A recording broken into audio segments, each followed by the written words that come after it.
নাঈম আলম এমন একজন legendary player ছিলেন বাংলাদেশের হিস্টোরিতে, যার কারণে মানুষ জানতে পারে বাংলাদেশ নামে একটা সার্ভার আছে।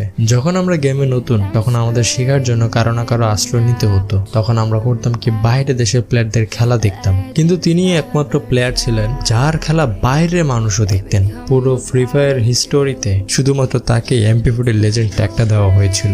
যেখানে অনেক দেশ থেকে বাংলাদেশকে কেউ চিনতই না, সেইখানেও নাঈম আলমের মতো লেজেন্ডারি প্লেয়ার বাংলাদেশের নাম রিপ্রেজেন্ট করে আসছে। ফ্রি ফায়ারে হয়তো আরো হাজার হাজার প্লেয়ার আসবে, কিন্তু নাঈম আলমের মতো লেজেন্ডারি প্লেয়ার দ্বিতীয়টা খুঁজে পাওয়া যাবে না। তার গেম প্লে থেকে শুরু করে তার একটা স্কোয়াড মারার আইকিউ আমাদের থেকে দ্বিগুণ ছিল। ওয়াসিমোস টিভির মতো এত বড় একটা রিয়েক্টরও তার ভিডিওতে রিয়েকশন দিয়েছিল। তাকে মেনা সার্ভার থেকে শুরু করে প্রত্যেকটা সার্ভারের প্লেয়ার তাকে সম্মান করত শুধুমাত্র তার গেম প্লের কারণে। এমন একজন লেজেন্ডারি প্লেয়ার থাকা অবস্থায় আমরা তাকে গুরুত্ব দিতে পারিনি। এরপর যখন মানুষটা গেম থেকে চিরতরে চলে যায়, তখন তার কথা আমাদের সবার মনে পড়ে। মানুষটা গেম প্লেতে এত পরিমাণ চেষ্টা করত, কিন্তু আমরা বাঙালিরা তাকে সেইভাবে প্রাধান্য দিতে পারিনি। অতঃপর মানুষটা হারিয়ে গেছে আমাদের মাঝ থেকে।